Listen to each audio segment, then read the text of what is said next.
Gleison.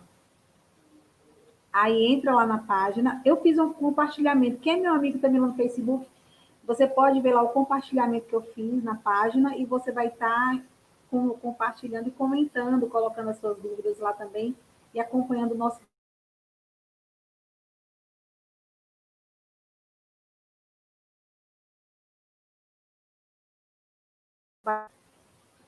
Aqui para entrar lá na nossa live.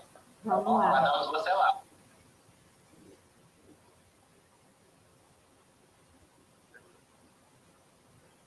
Pessoal do Instagram. Olá. Olá, Rejane, nossa neuropsicopedagoga, está falando conosco diretamente do estado da Bahia. Isso. Eu me chamo Gleison, sou gestor da Uninter e da IBR Cursos aqui em Altamira.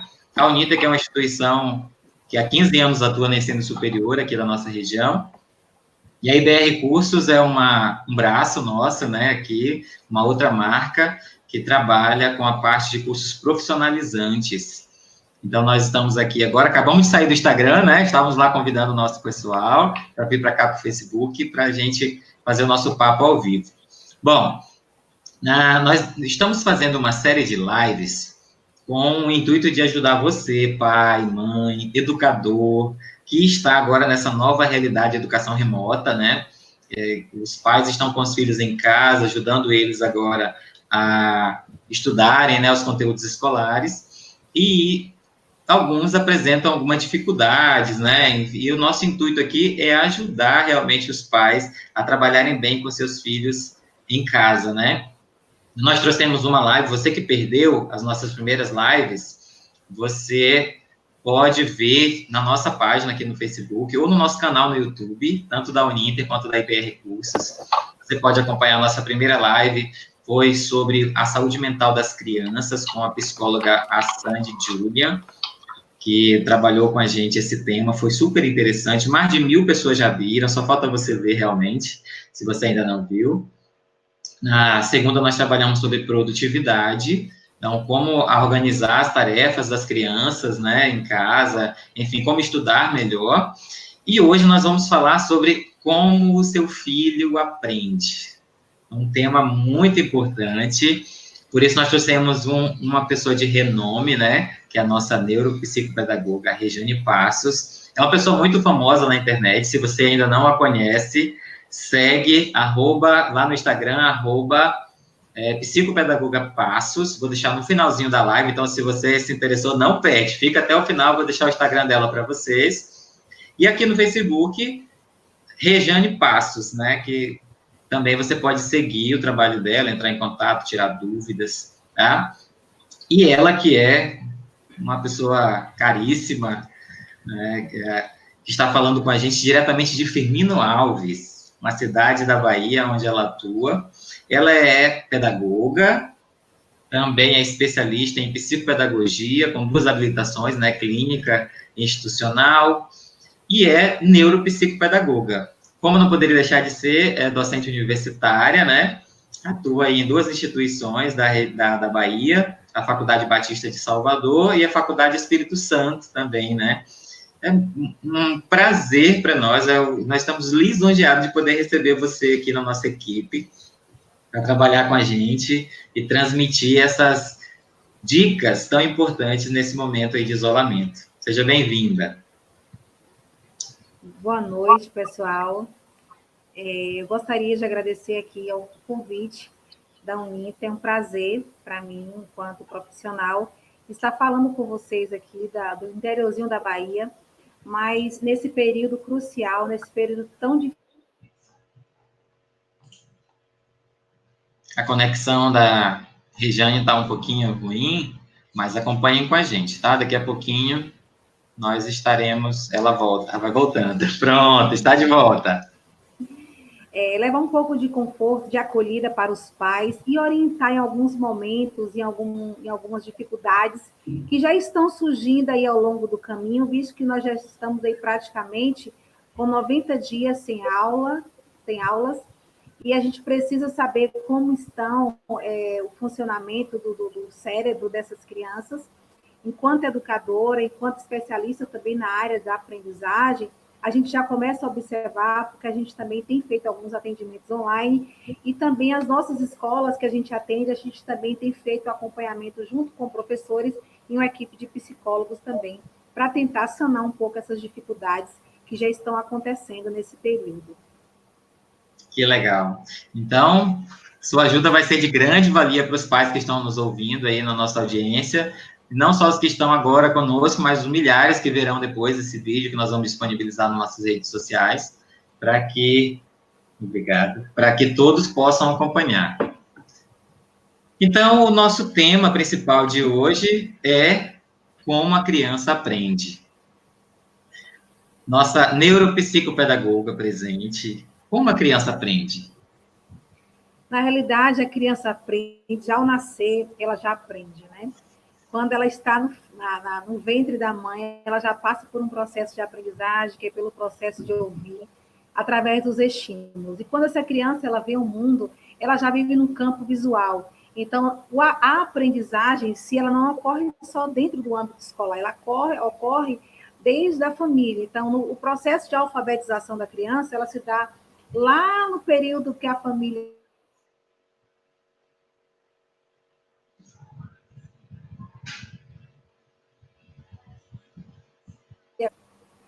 a dialogar com a criança. Quando parte para o âmbito escolar, aí já se une família e escola. Aí já começa o processo de escolarização. Então, é muito importante, a criança aprende não só dentro da escola, mas fora também, que é o chamado letramento. Então, essa fase é uma fase importante, que é a fase do letramento, onde a criança começa a perceber as noções de mundo, qual a função do supermercado, qual a função de uma farmácia, qual a função do posto de gasolina, onde ela vai aprendendo profissões, depois vai para a fase imitativa, como o Piaget fala, que começa a imitar o adulto. Então, através desse conhecimento que é fornecido para a criança, ela começa a desenvolver a sua aprendizagem através dos estímulos sensoriais, através da estimulação cognitiva, o nosso cérebro tem grande potencial de aprendizagem. Que legal. Parece que estamos com um pouquinho de travamento na nossa live, mas não sai daí quem está com a gente. Daqui a pouquinho vai regularizar. E, por outro lado, não perde os detalhes, porque aqui você tem a oportunidade também de fazer sua pergunta, tirar sua dúvida com a nossa especialista hoje. Tá bom? Mas então, nós estamos falando hoje, estamos em período de educação remota, né? E acho que é importante a gente falar um pouquinho sobre os desafios que essa modalidade de educação traz. Quais seriam esses desafios? Bom, Gleison, esses desafios, na realidade, quando o Conselho Nacional de Educação ele fez a aprovação para que as escolas tivessem autonomia de estar fazendo esse procedimento com as crianças, de professor, mediando essas aulas, o que mais se preza no momento é a qualidade do processo, né?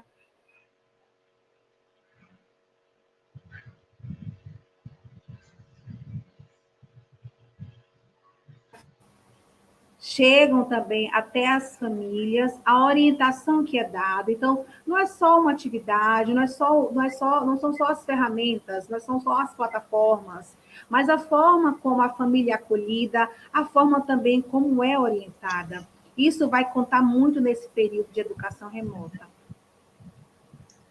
Legal. Então, os desafios principais aí estão, na verdade, acho que a gente tem alguns desafios físicos também, né? Que a gente poderia relatar aqui. Um deles é o próprio acesso à internet, né? Muitas dessas pessoas não têm acesso à internet e as escolas estão optando, além do processo de aulas online, né? Também atuarem com o encaminhamento de atividades, com várias atividades mais práticas, né, que não dependam da conexão de internet para que possa ser mais abrangente. Essas atividades, elas colaboram realmente ou elas atrapalham? Por exemplo, quando o aluno voltar à realidade escolar, né, à sala de aula, a gente vai ter uma perda desse ano letivo aí do ponto de vista cognitivo mesmo. Bom, Gleison, respondendo a sua primeira pergunta, eu tenho experiência porque a gente tem feito isso. A gente pega algumas atividades e leva para crianças de zona rural. Essas crianças não têm acesso à internet, não têm celular e também não têm acesso à internet. Então, o que a gente faz? Dentro de todos os critérios, essas atividades, elas são feitas, são elaboradas de acordo com a série ano que a criança estuda, a gente observa, e nós vamos levar até essa localidade, tá? Fizemos isso, temos feito isso, as escolas aqui da minha região, da minha cidade, ela tem se preocupado nesse critério, e a gente tem levado essas atividades. Quanto aos prejuízos cognitivos,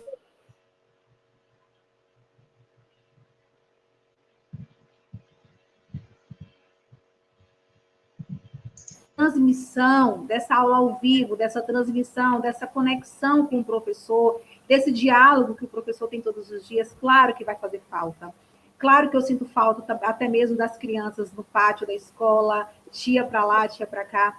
Mas nesse momento, eu não vou dizer para você que vai haver prejuízos, né, que vão haver prejuízos, mas eu vou dizer para você que pode haver uma ausência de conteúdo, tá?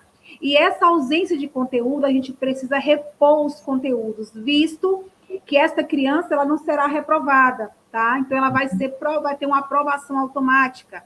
Então, uma criança que está no segundo ano, que vai para o terceiro, que está no terceiro e vai para o quarto ano, estou falando a nível de ensino fundamental, anos iniciais. O que vai ser preciso fazer? Eu já tenho um projeto pós-pandemia para as escolas que eu trabalho.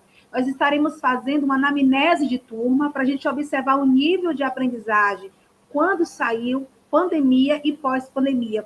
Quais são os conteúdos que nós estaremos trabalhando durante o início do ano letivo de 2021? Porque são crianças que saíram em março, nós já estamos em junho, não sabemos quando iremos voltar. E se as aulas voltarem o mês que vem, nem todos os pais estarão seguros em colocarem seus filhos novamente à escola. Então, o que acontece? Nesse momento, também muitas crianças vão voltar com luto, com desemprego, com situações difíceis familiares. Então, nessa fase, esse momento aí, essa parte emocional, nessa parte afetiva, ela atrapalha. Já para finalizar essa pergunta, visto que as dificuldades de aprendizagem, elas podem vir de vários fatores, de ordem social, de ordem emocional, né, de ordem genética, mas aqui nós estamos falando de ordem social.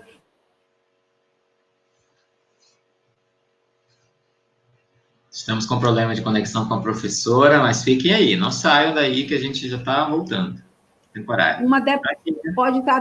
Pode se estar dando início também a uma depressão infantil, que lá na frente também já pode estar observando com outro profissional. Então, são vários fatores que a gente pode observar o ano que vem, no início do ano letivo. E para agora, nesse momento, é a família ser acolhida, ser orientada por um profissional, e o próprio professor tentar manter contato o máximo possível nessa rede virtual, porque ajuda bastante e passa tranquilidade para a família e para o próprio aluno. Que bom. Isso é ótimo. Então, temos alguns desafios, mas todos facilmente superáveis, né? Depende muito da nossa vontade, enquanto família, enquanto instituições, nos unirmos, né, em prol de sair bem, né, desse momento que a gente está trabalhando, está passando, na verdade, né? Mas, então, uma próxima pergunta para você seria sobre essas dificuldades de aprendizagem. Quais que são, assim, as dificuldades de aprendizagem mais comuns que você, como neuropsicopedagoga, está atendendo, né, virtualmente os seus pacientes, se eu posso chamar dessa forma, né? Quais são as dificuldades de aprendizagem mais comuns nesse momento aí de isolamento social e como que os pais podem lidar com isso aí em casa? As dificuldades mais comuns nesse momento, que já havia antes da pandemia, que agora acelerou mais o processo, a dificuldade de memorização e a dificuldade de atenção e concentração. Esse procedimento acontece especificamente nas funções cognitivas. O nosso cognitivo trabalha com linguagem, com memória, com atenção, com concentração, com as funções executivas. Então, nesse momento, quando a criança não recebe os estímulos de forma correta,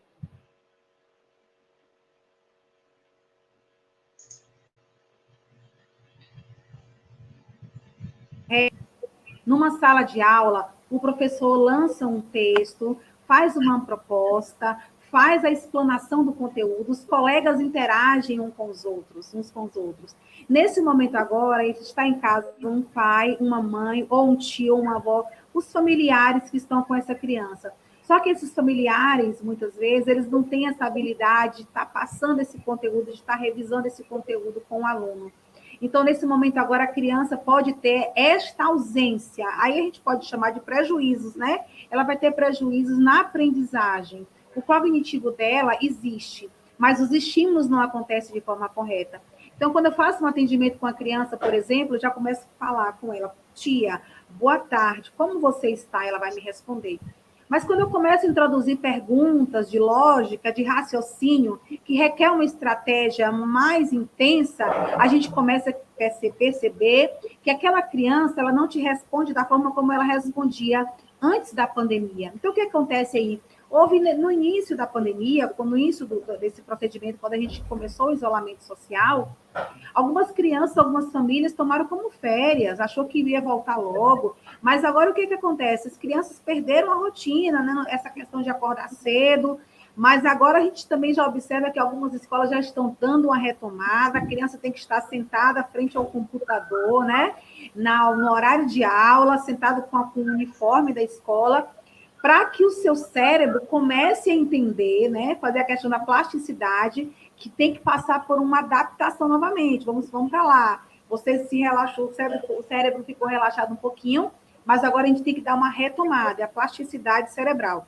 Então, a gente foi colocado dentro de uma situação que nós não estávamos preparados.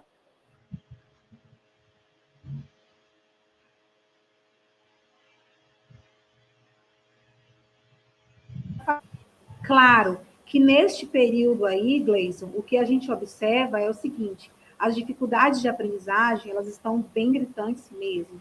Mas quando a gente conversa com a família, eu tenho um contato com crianças semanalmente. Na escola, por exemplo, onde eu atendo, o que acontece? Nós fazemos oficinas semanalmente, eu e a psicóloga. A gente faz uma oficina para trabalhar atenção e concentração. Dentro deste processo, a gente já começa a observar, olha só, a gente fez um ditado visual e deu um tempo para a criança responder. A gente lançou uma proposta de um cubo. Quantas cores tem este cubo? E a criança demorou para responder. Antes da pandemia, ela não teria essa dificuldade. O que está acontecendo aí? Ela só estuda no período de aula ou ela fecha o link, né, o vídeo no momento da aula, a família não está tendo mais essa paciência, há fatores emocionais aí, a saudade, o que está acontecendo? Então, a gente só idealiza, né, só imagina o que pode estar acontecendo, mas com certeza algumas dificuldades de atenção, de ordem, de concentração e de memorização, elas são bem intensas, estão bem intensas nesse momento, e a tendência que as funções executivas, que é a questão do raciocínio, da ideia, da lógica, da estratégia de trabalho, a tendência é que ela se perca também um pouco, porque os estímulos sensoriais, os estímulos cognitivos não estão acontecendo de forma correta. Entendi. Pode não estar acontecendo, né? Podem, né? Então, é nesse podem que a gente precisa atuar, né? Como que os pais, quando você faz seus atendimentos com a família, né, que você encontra essas situações, qual que é o conselho que você dá aos pais? Quais atividades, de forma prática, os pais conseguem fazer com os seus filhos para diminuir esses prejuízos, para melhorar o foco, para melhorar a atenção? Para lidar com essas dificuldades que você elencou agora, principalmente essas 3 que você elencou? Olha, quando eu atendo as crianças que eu atendo, eu oriento as famílias no seguinte: primeira coisa, estratégia de rotina, estratégia de trabalho em casa. Uma coisa que eu sempre orientei desde o início: mesa de jantar não é mesa de fazer tarefa, tá? A gente precisa estabelecer. E eu sempre pergunto: na sua casa, o seu filho tem local de estudo? Não, Rejane, infelizmente meu filho não tem local de estudo ainda. Então você precisa ter o local de estudo. Sabe aquela parede que quando ele é menorzinho, ele rabisca, ele faz garatujas? Então esse momento ele precisa voltar para esse local, ainda que não esteja, as garatujas não estejam lá. Mas ele precisa ter um local específico que seja longe de barulhos. O que acontece? Esse é o primeiro passo, tá? Para que ele se sinta confortável e se sinta acolhido.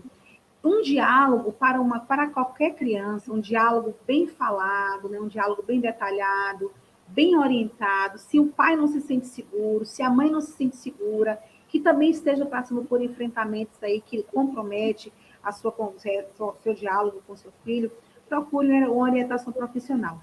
Então, nesse momento, a gente orienta a questão da rotina, né? A questão do prazer pelo fazer pedagógico e o acompanhamento familiar é importante. Não é só fazer o cantinho do estudo, tá? Não é só colocar critérios de horário, mas impreterivelmente a presença da família, a presença de alguém que possa ajudar é importante. Você passando certeza, você passando convicção de que vai dar certo. Claro que nesse momento a gente pode entender que alguns pais não têm o conhecimento dos conteúdos.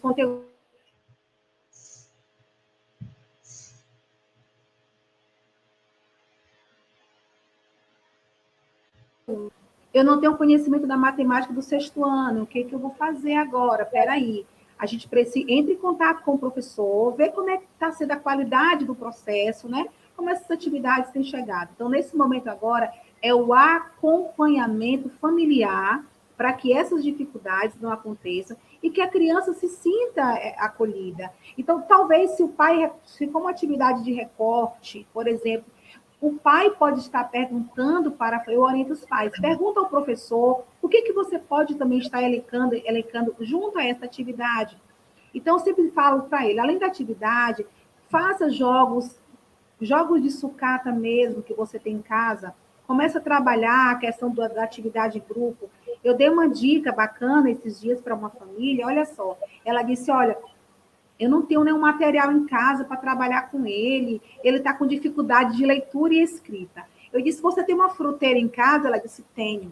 O que você pode colocar nessa fruteira? Você pode colocar maçã, você pode colocar frutas e verduras e legumes, você coloca. Nesse momento, você vai estar tirando uma por uma e você vai fazer um ditado visual lúdico com essa criança. Se forem só as frutas que forem colocadas, depois vocês irão fazer uma salada de frutas e ele vai comer a própria salada que ele fez. Então, é uma aula produtiva, né? É o pai sendo educador nesses dias atuais. Essa responsabilidade, Gleice, na realidade, a família sempre teve que participar. Só que muitas vezes, pelo nosso trabalho, pela nossa correria, a gente nunca se deu conta de que a família era tão importante. E agora, nesse momento, a gente não tem um professor que está presencial todos os dias, né? A gente tem uma orientação pedagógica, a gente tem que avaliar a qualidade deste processo quando chega.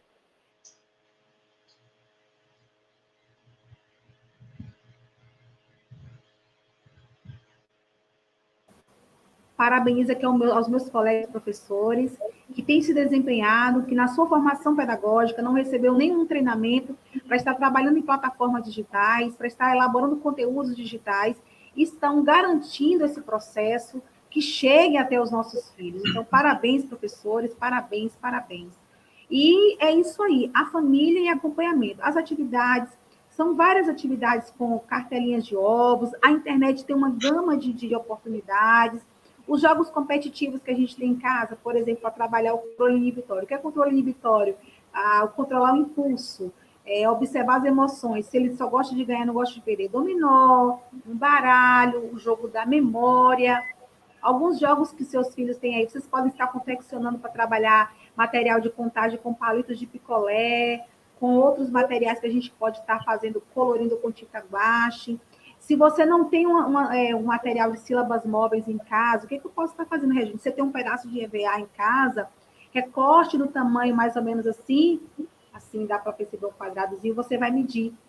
Acho que é 5 por 5, e você pode estar colando sílabas, letras, e a criança, se está num processo de alfabetização, ela vai ser bacana, ela vai ser receptiva a essas letras móveis, para a formação de palavras.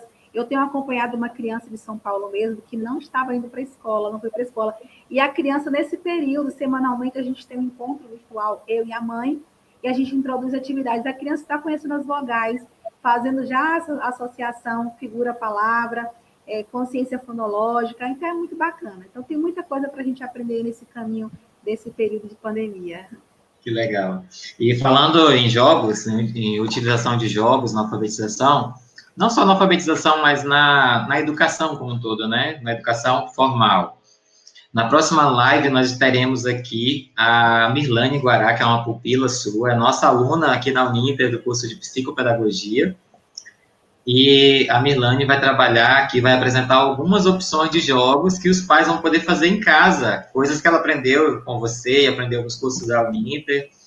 E ela vai trazer aqui algumas instruções práticas. Hoje ela atua com ela trabalha com isso, né? Atende diversas crianças aqui na cidade. E ela vai estar com a gente na próxima sexta-feira, então não perde. Você que está aí do outro lado, não perde a próxima live também. E eu acho que do que a gente está falando aqui, Rejane, eu acho que o mais importante, a Rejane é neuropsicopedagoga, volta a lembrar, né? Então ela está falando aqui do alto da sua autoridade, da sua atuação, né? No dia a dia, ela atende crianças do Brasil inteiro, através de atendimento remoto, né, via telefone, via videochamada. Então, se você que está aí, está precisando desse tipo de atendimento, eu apresento a você uma profissional das mais experientes. Mas eu acho que o mais importante de todo esse conceito é que o pai, ele não substitui o professor, né? Você que está aí com o teu filho, dando aula, não é teu papel substituir o professor. Você deve ajudar o teu filho como pai, né? Então, às vezes a gente fica agoniado, porque, por exemplo, eu não sei, o meu filho está no 7º ano, eu não sei matemática do 7º ano, por exemplo, né? Eu não sei os conceitos de geografia que ele está estudando. Às vezes o pai nem estudou tanto, né, para chegar até ali e conhecer aqueles conceitos. Mas o que você tem que priorizar agora, o conselho que eu poderia deixar, é que você trabalhe os conhecimentos alternativos, como a própria Regiane colocou aqui agora, né? Os conceitos de números, por exemplo, né? Diferenciação de cores, ditado, né? Ditado criativo, né?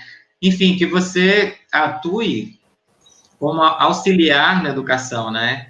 Porque acho que essa é uma das principais. A gente não deve se cobrar ao ponto de nos cobrar sermos professores, porque o professor tem o lugar dele na vida da criança, né? Nós somos o pai e a nossa função agora é auxiliar, é estar do lado dele quando ele está na videoaula, para ele não distrair, né?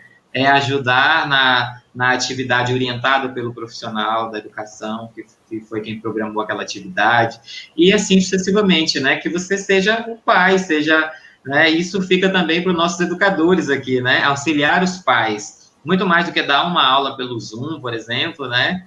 É também ter a orientação a quem vai estar com a criança ali, quando a gente fala de educação de crianças, né? Acho que essa é uma questão importante que a gente tem que tratar. Acredito. Nesse momento agora, quando você fala que os pais, ele não está substituindo o papel do professor, é um momento de uma colaboração, de compreensão, porque é uma fase que vai passar, tá? Porque se a gente agora começar, enquanto pai, começar agora a dizer, não estou aguentando, aí que você pode estar prejudicando muito mais, fazendo com que essa criança se torne avessa à aprendizagem. Então, a gente precisa ter um pouco de tolerância, um pouco de calma. Se hoje o pai ensinou, amanhã é a mãe, né? Se hoje a mãe ensinou e tem uma irmãzinha que consegue, que tem um domínio do conteúdo e pode ensinar, a gente faz esse revezamento também. Voltando a falar de rotina, a gente também não tem que seguir aquela rotina que a gente começou no início, a gente vai alternando, a gente vai modificando. Por exemplo, além da atividade, além da atividade da escola que é feita, que é realizada,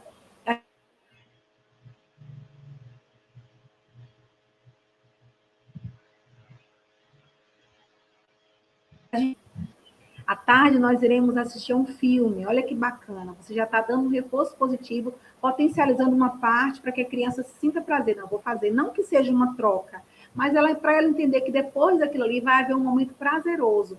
Outra coisa também, Gleice, alguns pais resolveram nesse momento, alguns me ligaram, Regina, eu quero tirar meu filho da escola, eu acho que esse ano letivo está perdido. Olha, enquanto profissional, eu acho que tirar essa criança da escola agora, tirar essa criança do cenário chamado educação, é perigoso, tá? É muito difícil. A gente também tem que olhar que do outro lado existem professores que necessitam do trabalho, tá? existem profissionais que estão se dedicando ao máximo. Eu, enquanto professora presencial, hoje me tornei uma professora virtual, uma educadora de forma home office, né, uma psicopedagoga de forma home office, nas faculdades atendendo também de forma home office. Então, mas acreditando que este processo não substitui a nossa presença física. Mas esse contato é importante, tá? Outra dica também que eu deixo. Se seu filho sente saudade do coleguinha, o que você pode estar fazendo? Pega o telefone da mãe do coleguinha e faça uma videochamada para que ele veja o coleguinha. A minha filha, por exemplo, tem 3 anos e 9 meses. E quando ela vê a figura de algum colega da escola, ela já fica feliz. Olha, a escola não saiu da minha vida, né? A escola ainda está presente. Então, você tirar totalmente a criança do cenário escolar, desse processo, é complicado. Então, você pode ter um procedimento muito mais intenso lá na frente, uma complicação. Nós estávamos em massa, as crianças que estavam pela primeira vez na escola, a gente estava chorando, mas estavam já num período de adaptação. Aí começou.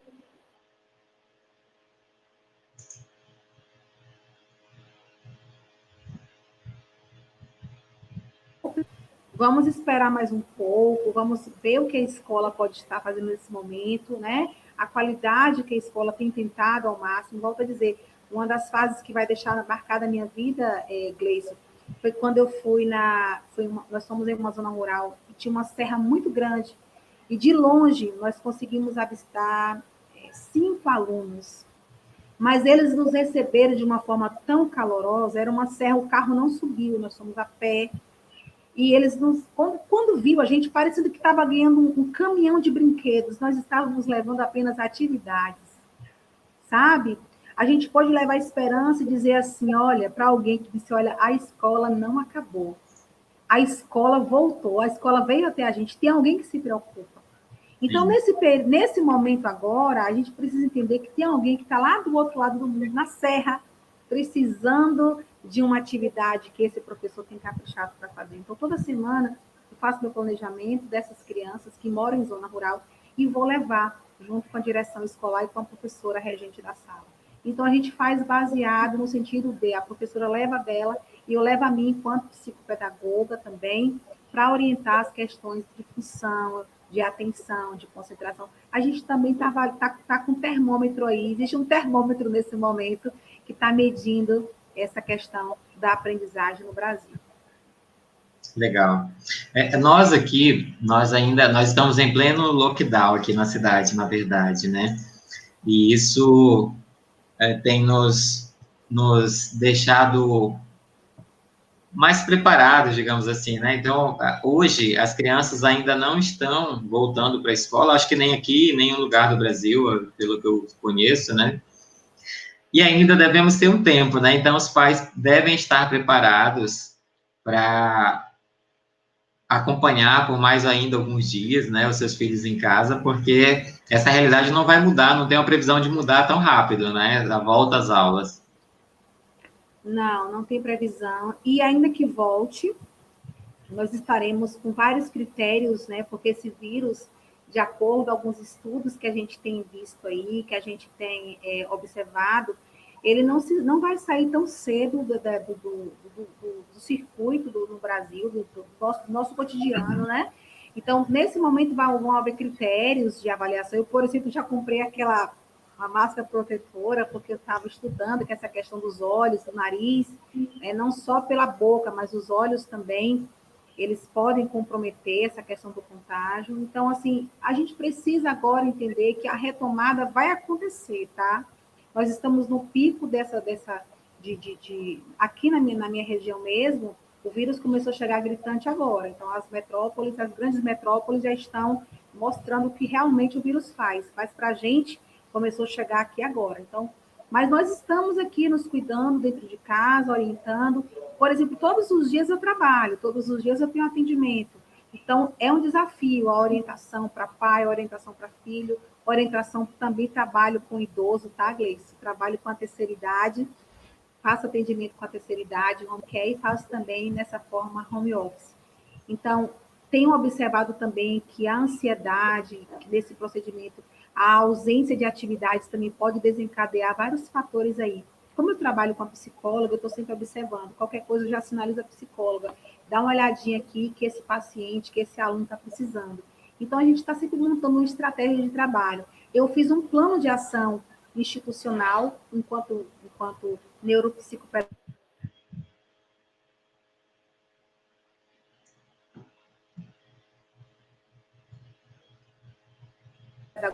Quando começou a pandemia, nós pegamos esse plano e remodelamos a nível de atendimento home office. Então, nossas ações estão acontecendo, continuam, porém, nós tivemos que nos mudar, né? Tivemos que renovar nossa prática pedagógica, nossas ações, e rever muitos conceitos, né? Muita coisa, muitos profissionais que não acreditavam, né? Hoje já tem uma habilidade maior com essa tecnologia tão desafiadora. Mas a gente está aqui para isso, os desafios acontecem para o crescimento pessoal, profissional e nada mais justo do que melhorar o nosso eu a cada dia. É verdade. Então, o que a gente pode dizer para os pais para que eles lidem com essa dificuldade de aprendizagem nesse momento é trabalhar esses pilares, né? A atenção da criança, né? Trabalhar com desafios, por exemplo, no jogo de dominó, né?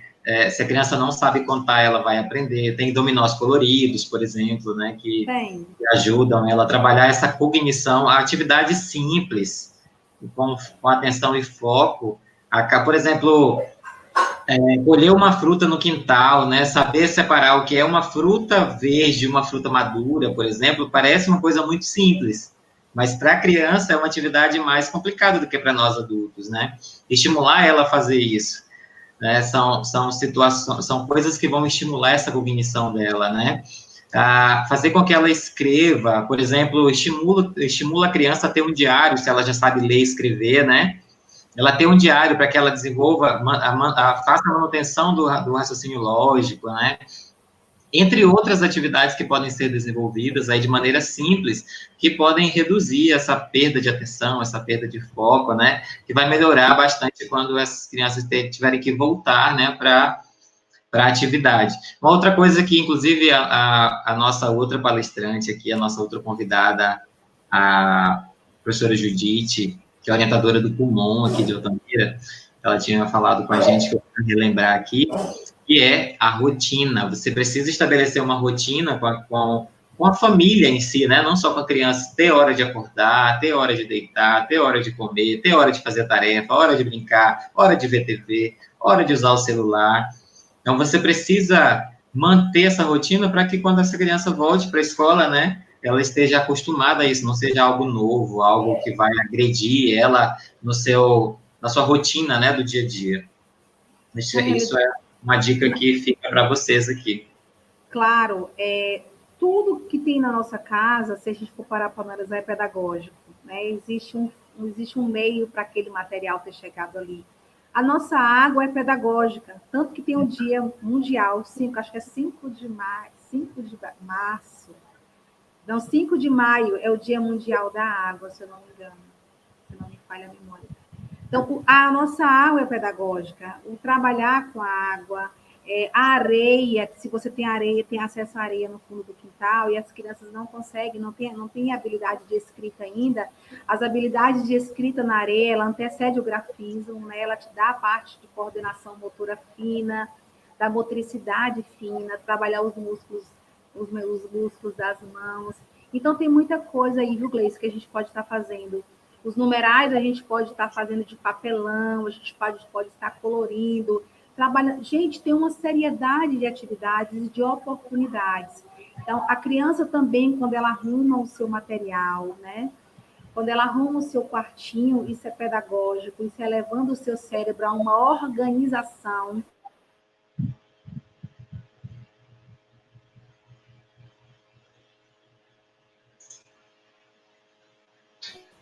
Eu atendo algumas crianças que têm TDAH, transtorno de déficit de atenção com e sem hiperatividade, que elas têm necessidade de organização, porque por natureza já nascem desorganizadas.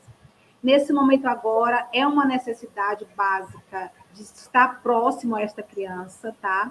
A gente precisa agora entender que a gente precisa estabelecer critérios de organização.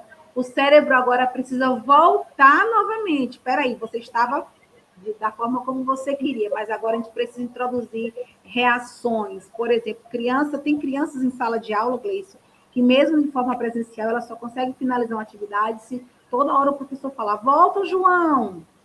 E aí, João chega mais perto. E agora, nesse momento que o professor não está para chegar mais perto, o pai não tem paciência para falar com o João. Então, a gente, enquanto profissional, a gente orienta. Se você precisa, se você observa que essa criança precisa de uma orientação a mais, procure, tá? Procure um profissional. Educação não é gasto, educação é investimento. A educação do seu filho, nesse momento, é primordial. E o bem-estar. A gente não trabalha com cobranças de aprendizagem, mas a gente quer o bem-estar social, tá? Tem algumas contribuições, tá, Gleison? Tenho instruído bastante sobre o valor da rotina para a criança, e como professora foi um desafio da aula online, mas estou muito feliz ao ver meus alunos desenvolvendo a leitura, fazendo um trabalho contínuo. Parabéns, professora, é um desafio mesmo, né? A gente está nesse procedimento aí, nós não fomos treinados para isso. Eu mesmo tive o desafio de aprender plataformas em casa, aqui sozinha, manuseando, instalando, buscando nas redes sociais o que eu poderia.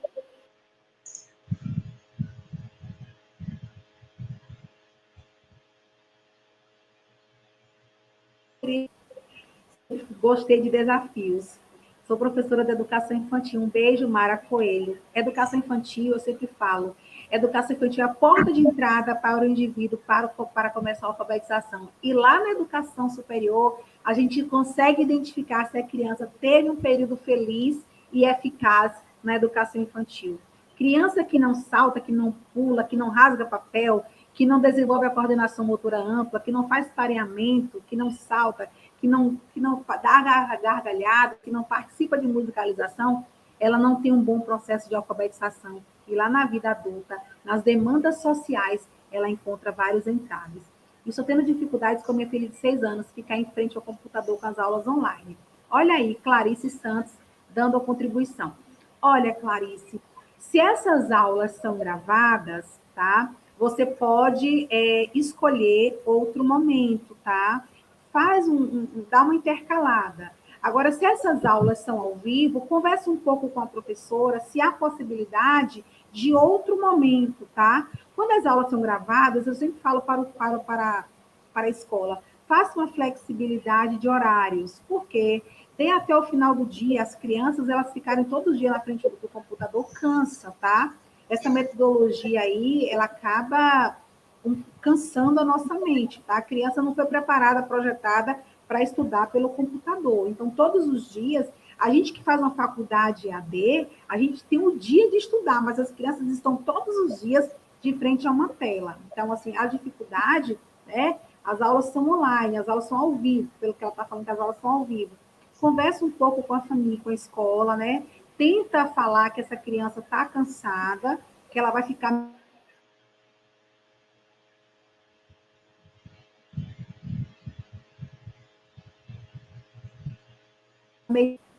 quais são os acordos que você pode estar fazendo, descansar um pouquinho, né? A gente sabe que essa cobrança nesse momento, ou até mesmo para uma questão quantitativa, não é legal. A gente está avaliando a qualidade do processo. Então, uma criança de 6 anos de idade, que já está cansada, claro, a escola precisa compreender um pouquinho aí, tá? Porque cansa até mesmo a família. É verdade. Beijo para Clarice, para os filhos. Clarice foi nossa colaboradora aqui, contribuiu muito para a nossa construção aqui na Uninter. Um abraço. E aproveitar para mandar um beijo para minha esposa, que está falando aí de educação e investimento, né? Claro. Aqui somos os dois pedagogos e a gente valoriza muito esse investimento em educação também, claro. A Clarice está complementando aqui, dizendo que as aulas são ao vivo, mas elas ficam gravadas, que ela tem feito isso que você está indicando. Clarice é professora de letras também, ela é formada em letras, ela tem esse conhecimento. Está agradecendo a gente aí. Ó. Obrigada, Clarice. Clarice. Bom, mais alguma coisa que você gostaria de colocar, Rejane, sobre esse aspecto que a gente está trabalhando de Por enquanto, nós não temos uma nova interação. Sobre essas questões das dificuldades mesmo, alguma dica final que você gostaria de deixar? Estamos caminhando aí para o final já da nossa live. Eu gostaria de dizer, né, para a gente estar sempre observando, alguns pais aí já estão tendo ciência das dificuldades que os seus filhos têm quanto ao rendimento escolar, quanto ao processo. Alguns professores, na volta desse processo de pandemia, eles estarão bem mais cientes da fala, né? E alguns pais também bem mais conscientes.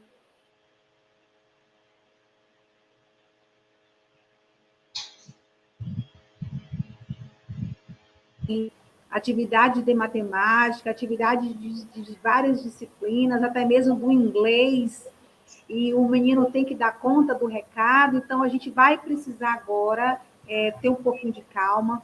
E volto a dizer, a orientação profissional, se a escola que seu filho estuda tem um profissional para orientar, para conversar, isso é de suma importância. As escolas que tiveram profissionais contratados desde sempre, nesse momento agora, estão se dando super bem, as famílias se sentem acolhidas. Primeira coisa que eu fiz no meu plano de ação, esse período de educação remota, foi de acolhimento às famílias. Fizemos uma reunião de forma online com os pais e ouvimos muitos choros, muitas tristezas, mas hoje eles se sentem super avançados. Vou contar aqui um exemplo bem rápido, já estamos finalizando a nossa live. Eu tenho um aluno, ele estuda o 6º ano, 7º ano, e ele tem dislexia. Era uma criança que ele é acompanhado com um auxiliar de sala, uma leitora para ele, e ele se sentia muito perdido, porque ele tem uma ausência de conteúdo, porque a dislexia foi identificada o ano passado.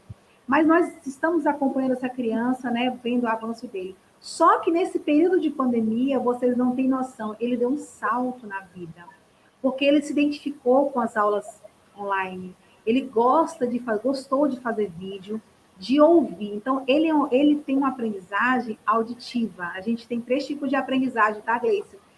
Visual, auditiva e sinestésica. Eu quero até deixar essa parte aqui para os pais. Aprendizagem visual é aquela criança que aprende pela visão. Ela está aqui parada, aparece alguma coisa, ela aprendeu. O visual, você está falando e ele está compreendendo pela sua fala. Auditivo, né?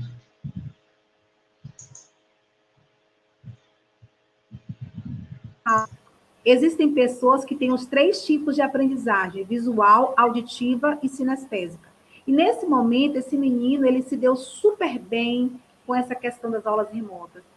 Ele superou as atividades, criou, assim, habilidades, iniciativa que ele não tinha, porque ele não está tendo a leitora, mas ele tem uma orientação auditiva e visual, e ele consegue montar cartazes, ele consegue explicar o conteúdo. Então, já é uma criança que, quando a gente voltar nesse período, as avaliações das atividades nunca mais serão a mesma.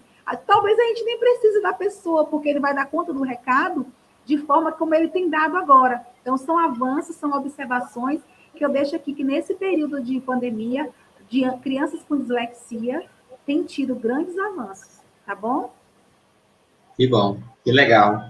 Então, nós queremos, então, agradecer você, dizer para os nossos telespectadores que estão aqui, acho que é assim que chama, né? Telespectadores aqui na internet também, que está aí na tela o Instagram da Rejane. A Rejane, ela atende remotamente e ela deixa diversas dicas lá no feed dela e nos stories, né? Diversas dicas de trabalho. Está fazendo várias lives durante o dia com várias instituições, né? Então, você pode seguir a Rejane e lá com certeza você vai aprender bastante com ela. Ela é uma referência no Brasil, lá no estado onde ela atua.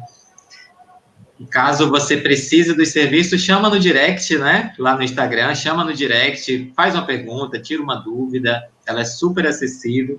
Recebeu o nosso convite de braços abertos, né? Nos conhecemos através do telefone há uma semana atrás e hoje ela está aqui com a gente, né? Está aqui trabalhando com a gente nesse momento, aqui nessa transmissão, colaborando com vocês. Queremos dizer que A Mirlane, né? Eu sou mentora de Mirlane, que ela é aluna do curso da graduação de psicopedagogia. A gente orienta a Mirlane com relação a atividades, com relação às atividades propostas, a jogos, e as disciplinas que ela estuda também pela Uninter, a gente complementa, dando orientação de acordo com a nossa vivência. E, assim, através de Mirlane, a gente teve esse acesso aqui na Uninter. Eu quero agradecer, Gleison, tá bom? Um beijo aqui, um abraço aqui da Bahia, um abraço virtual aqui da Bahia. E quero dizer obrigado você desde sempre, né? E nós, com certeza, faremos outros projetos juntos, estaremos aí no lado a lado. Nós também queremos convidar vocês para estar, você também, Regiane, para estar com a gente, acompanhar a nossa próxima live, vai ser com a Mirlane, né, que é pupila da Regiane. Ela vai trabalhar aqui essas atividades concretas. Então, o seu filho tem dificuldade, por exemplo, de leitura, dificuldade em cálculos matemáticos.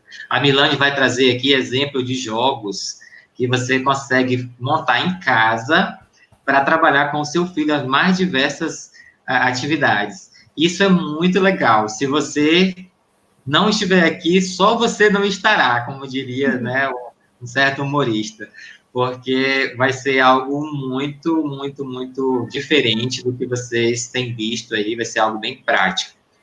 E vocês vão poder contar com essa ajuda da Mirlane, né, aqui. Gleice, eu gostaria de deixar também o meu canal.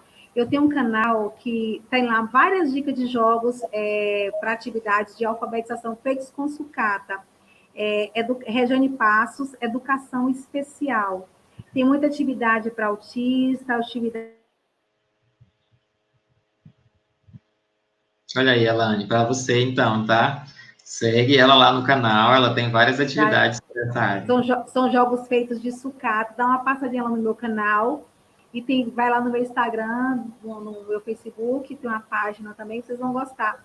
Obrigada, viu, gente, pela audiência. Legal. Nesse momento agora é de contribuição mesmo. Nós aguardamos vocês no próximo encontro. E nós abrimos hoje um canal lá no Telegram, que eu irei gerenciar pessoalmente. A gente vai dar dicas de empregabilidade, de educação e empregabilidade. Lá nós vamos ter diversas atividades, diversas fases informativas sobre, por exemplo, teste vocacional, né? Qual o melhor curso superior para você escolher. Então, é um canal realmente de interatividade para que você possa melhorar sua empregabilidade ou se manter crescendo, né, aonde você está. E se você quiser seguir a gente, procura lá no Telegram, é um canal aberto, empregabilidade, educação e empregabilidade, esse é o nome do canal. Pesquisa no Telegram, nos canais, você vai encontrar, e lá você vai poder interagir com a gente também, que é bem interessante, tá bom? Então, vocês já estão convidados.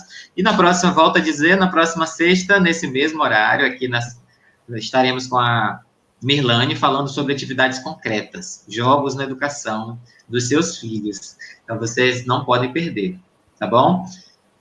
Agradeço mais uma vez, esteja sempre conosco, nos acompanhe, nós já seguimos você, então nos acompanhe também, e se precisar de algo, estaremos aqui. Pessoal, tá aí o Instagram dela na tela, sigam, porque vocês não vão se arrepender, é muito instrutivo e tem algo prático para você lá, dicas muito legais, tá bom? Obrigado, até a próxima sexta, e nós estaremos aguardando você. Se lá nos comentários a gente não conseguiu responder alguma coisa aqui, comenta. Se você está assistindo esse vídeo aqui gravado, não está ao vivo, comenta lá que a gente vai receber a notificação e nós vamos responder para você o comentário, tá bom? Até sexta. Regiane, foi um prazer. Até o nosso próximo encontro. Obrigada, gente. Tchau, até a próxima.